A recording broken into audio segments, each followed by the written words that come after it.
6월 24일 수요일 새벽 예배를 드리시는 성도분들 주님의 이름으로 축복합니다.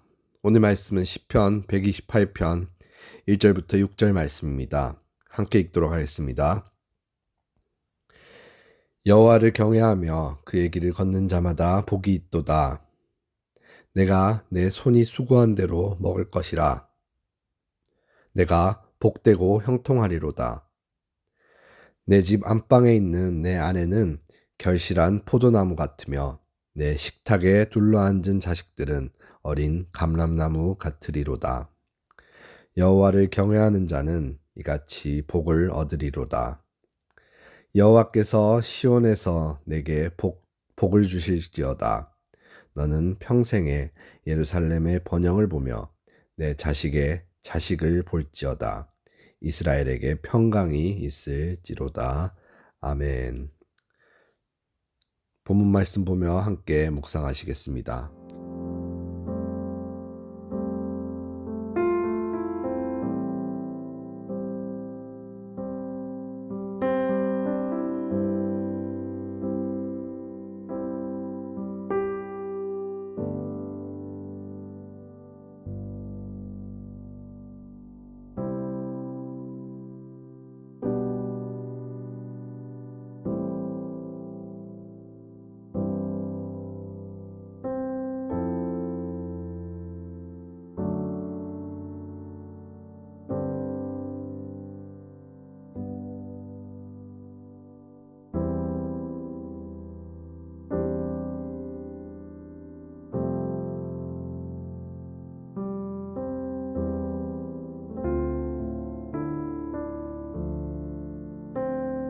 함께 기도하겠습니다.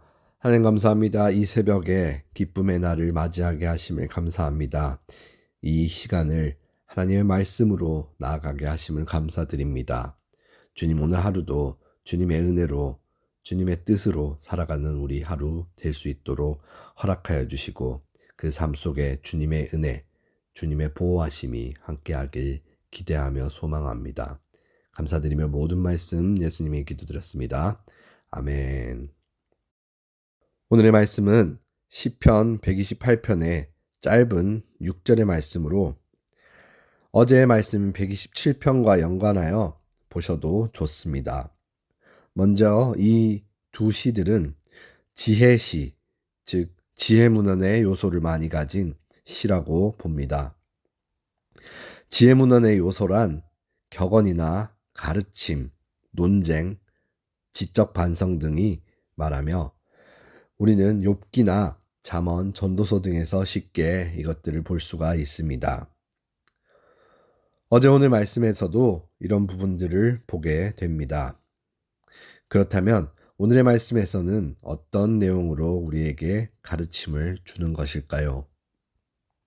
특별히 오늘 말씀 전체를 이끄는 단어를 찾자면 복입니다.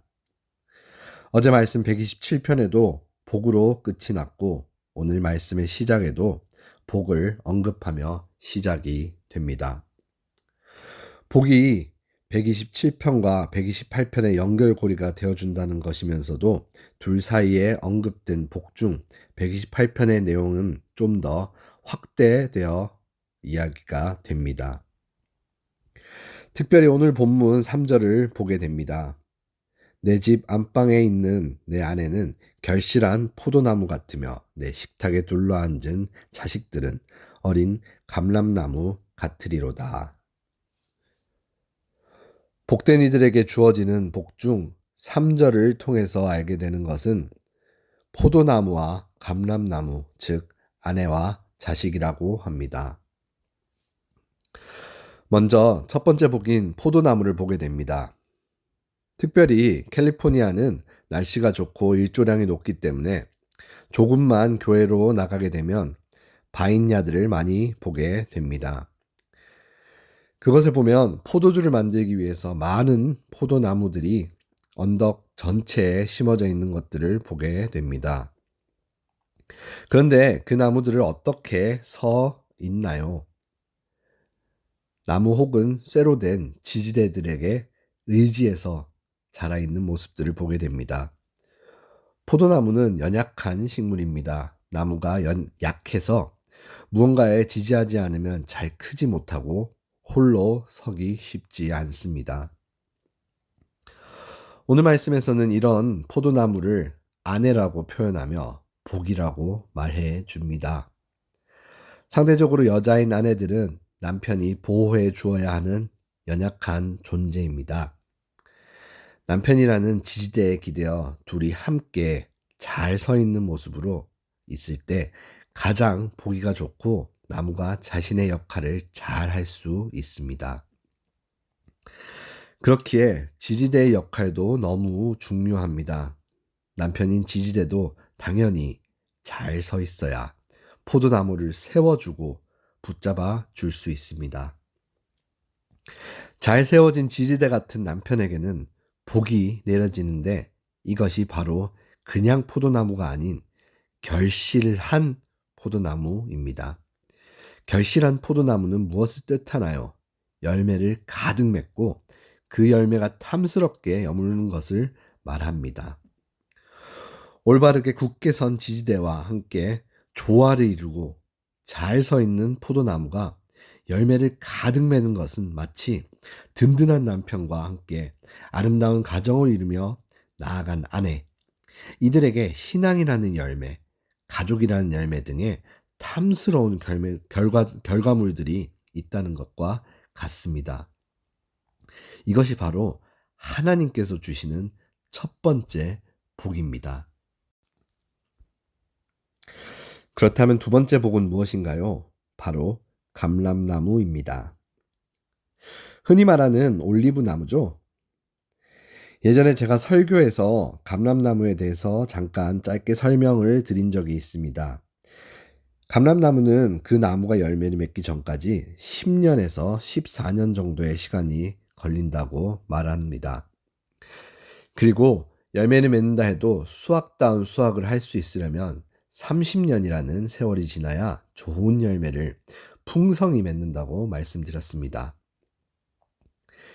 이 부분도 기가 막힌 비유가 아닐 수가 없습니다. 자녀가 10년에서 14년이 되면 사춘기가 오며 자신에 대해 많은 것들을 발견하고 가정 안에서 역할도 감당하며 어느 정도 의견도 제시하면서 구성원의 노릇을 하기 시작합니다. 그리고 자라며 많은 시행착오들을 거치고 경험을 쌓아가다가 대부분은 30대 전후로 가정을 이루고 사회 구성원으로 자리를 잡습니다. 우리 자녀들이 많은 부분 이 감람나무와 닮아 있습니다. 그런데 이 나무를 주시는 것은 왜 복일까요? 참 감사한 것은 하나님께서 주시는 복, 이 복인 감람나무를 다 자란 것이 아닌 어린 감람나무, ESV 영어 성경에서는 싹이라 표현되는 감람나무를 주신다는 것입니다. 하나님께서 본인이 하실 수도 있는 일을 복받은 그 사람더러 그 나무에게 양분을 주게 하셨고 올바르게 기르도록 하셨고 또한 열매 맺을 수 있도록 하셨다는 것입니다. 감람나무를 주시는 것만이 아닌 그것만이 복이 아닌 기를 수 있도록 하셨다는 것도 복인 것입니다. 너무 감사하죠? 그런데 이런 복은 누구에게 내려집니까? 사실 제가 앞에 은근히 이 부분을 빼고 복에 초점을 맞춰드렸습니다. 결실한 포도나무 같은 어린 감람나무 같은 복을 받게 되는 그 사람이 어떤 사람인지 더 부각시키고 싶었기 때문입니다. 그 사람은 누구인가요? 하나님의 복을 받게 되는 사람. 바로 1절 말씀에 여호와를 경외하며 그의 길을 걷는 자마다 복이 있도다. 바로 여호와를 경외하는 자, 그의 길을 걷는 자. 하나님을 공경하고 두려워하며 하나님의 길을 따르며 살아가는 자에게 하나님께서는 포도나무와 같은 아내, 감람나무와 같은 자녀의 복을 주신다는 것입니다. 특히나 여호와를 경외한다는 내용은 4절 말씀에서 한 번 더 강조할 정도로 중요한 것입니다. 여호와를 경외하는 자는 이같이 복을 얻으리로다. 경외한다는 것, 존경한다는 것은 알겠는데 왜 두려움도 함께 가지나요? 이 두려움은 죄의 처벌을 앞둔 죄인으로서의 굽신거리는 두려움보다는 존경심과 사랑으로 부모를 기쁘게 해주려는 자식으로서의 두려움이라는 그렇게 두려움이라 마틴 루터는 말합니다. 즉 떨리는 존경의 마음이 하나님에 대해서 가지는 두려움입니다. 떨리는 존경의 마음. 그리고 그의 길을 걷는 자마다 복이 있도다. 여기서 말하는 그의 길, 즉 정도를 말합니다. 바른 길을 따라 가는 길잡이가 되어주는 것은 무엇일까요? 바로 말씀입니다. 그렇기에 하나님의 길을 따라 걷는 자는 하나님의 말씀대로 살아가는 사람을 말합니다. 이처럼 하나님을 존경하고 두려워하며 그분의 말씀에 따라 살아가는 사람에게 하나님께서는 앞선 내용의 복을 주신다는 것입니다.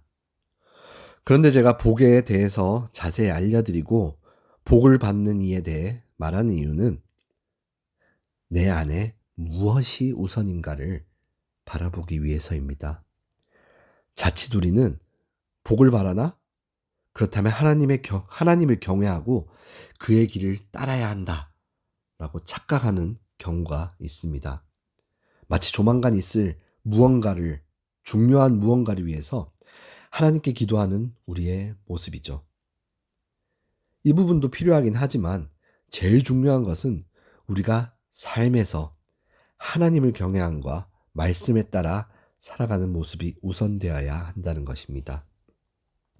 이 부분이 우선이 바뀌면 안 됩니다.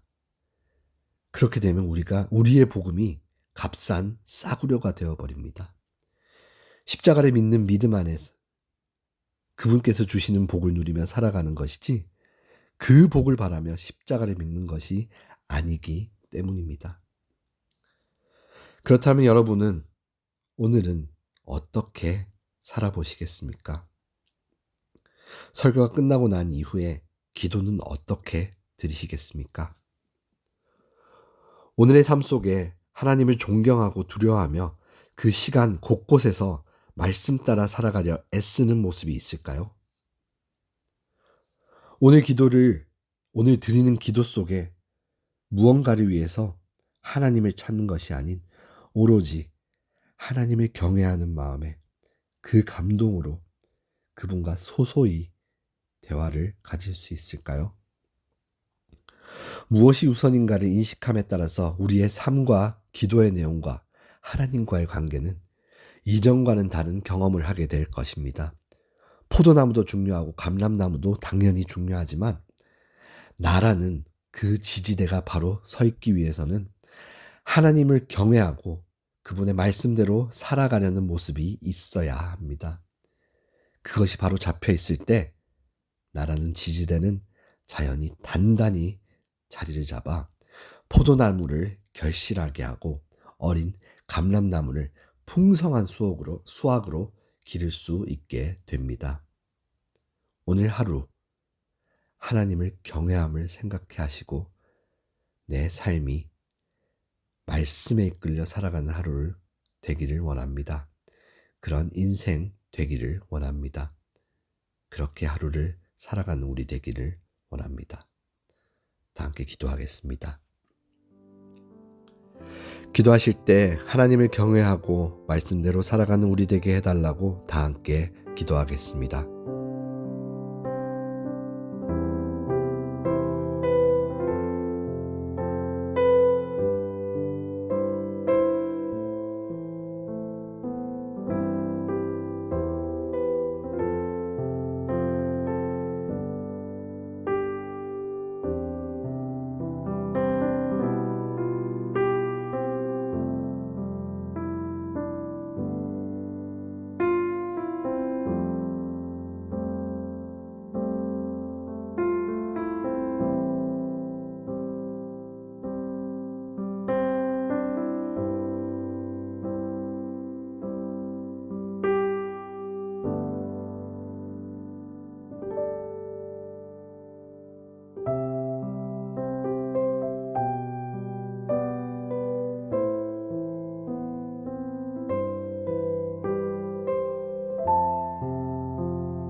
또한 기도하실 때 모든 것을 주께 맡기고 앞으로의 사역들의 잘됨을 기도하는 것이 아닌 우리 각자의 자리에서 최선의 모습으로 하나님 앞에 나아갈 때 하나님의 뜻대로 모든 것이 진행되게 해달라고 기도하겠습니다. 그리고 개인의 기도 제목을 하나님께 올리고 돌아가시면 되겠습니다. 기도하겠습니다.